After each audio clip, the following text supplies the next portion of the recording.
Good afternoon. It's 4:20 on your student radio station, Raw 1251 AM. This is Barnaby Merrill on the microphone. We have the distinct pleasure of welcoming Warwick and Leamington MP Matt Weston for an interview with us today. Thanks for joining us.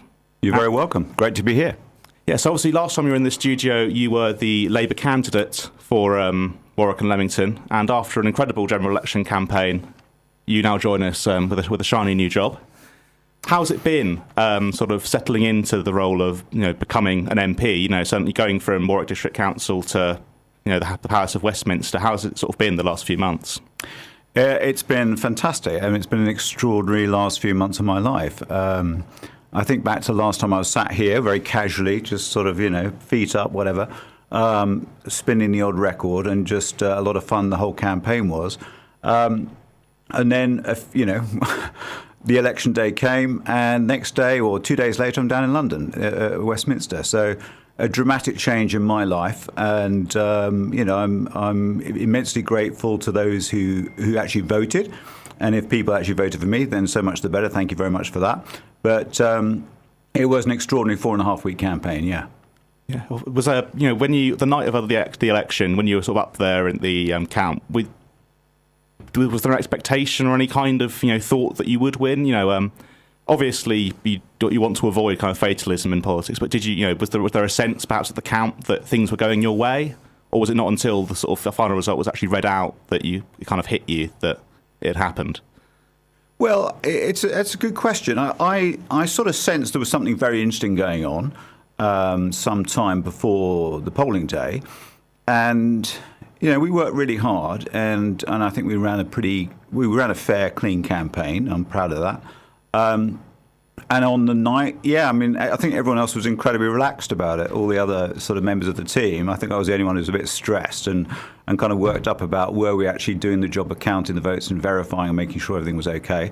But everyone else seemed to think I'd won, and I wasn't so sure myself. But then you saw the boxes pile up, and you thought, actually, it looking very good.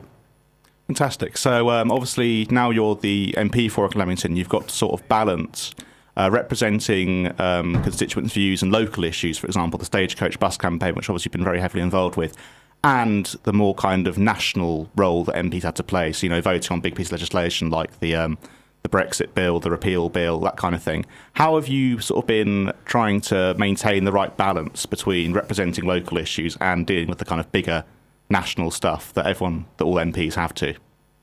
Well, in actual fact, what's happened, because the election was so late, I mean, normally these elections are in sort of April, May time, very occasionally they're in November, but of course it was actually the beginning of June.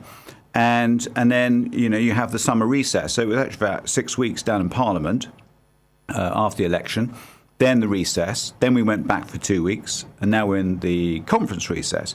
So in actual fact, there hasn't been a huge amount of time on national issues as a result. And as you're suggesting, the primary issue perhaps has been on Brexit. There's going to be a lot of parliamentary time devoted to that. But there are so many other issues which are being pushed down the pecking order because of that. Things like NHS, what's been happening to schools funding, tuition fees, and so on. And we've got to make sure that they are, very much up there. Otherwise, we're going to have a couple of years when we're not getting to some critical topics.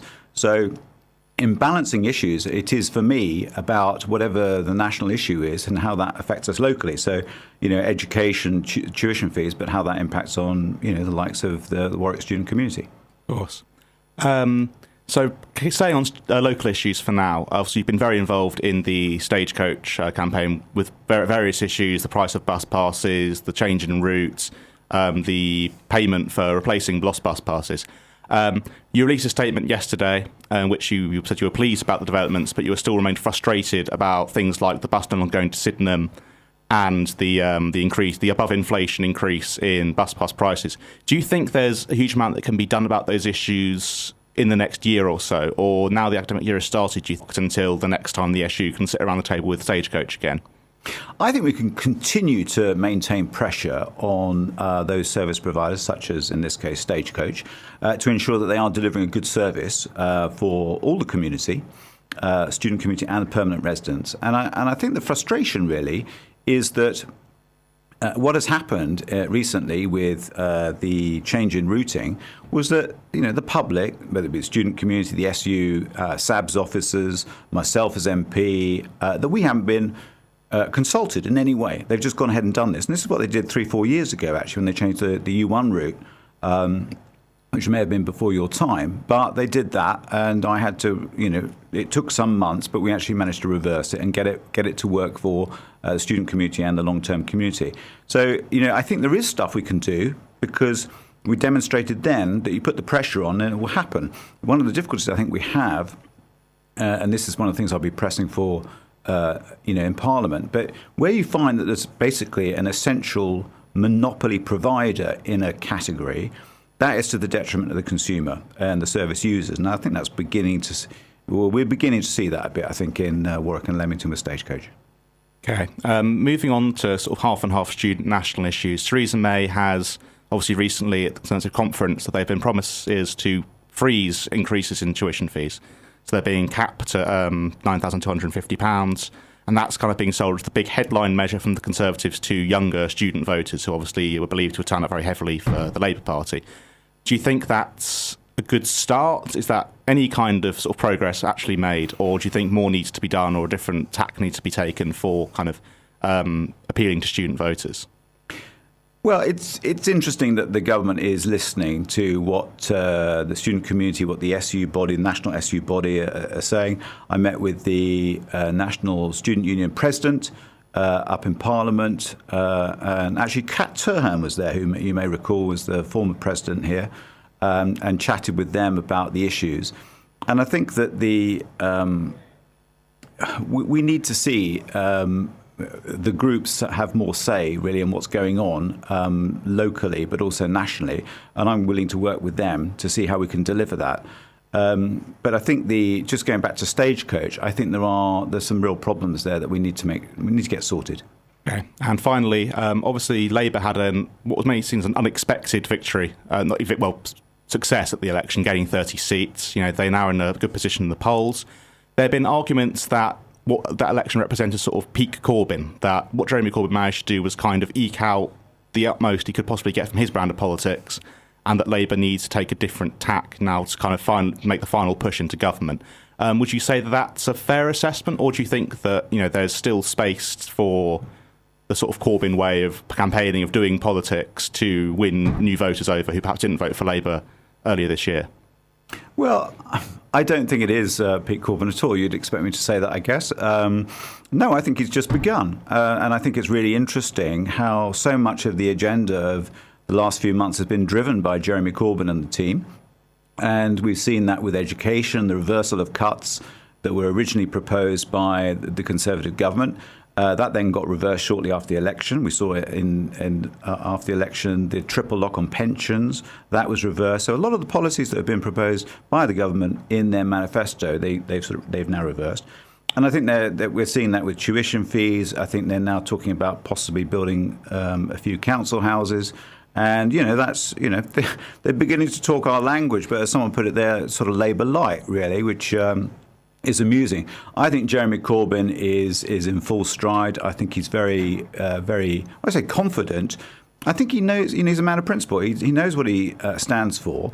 I don't think Theresa May has quite that same confidence of where she stands on many issues.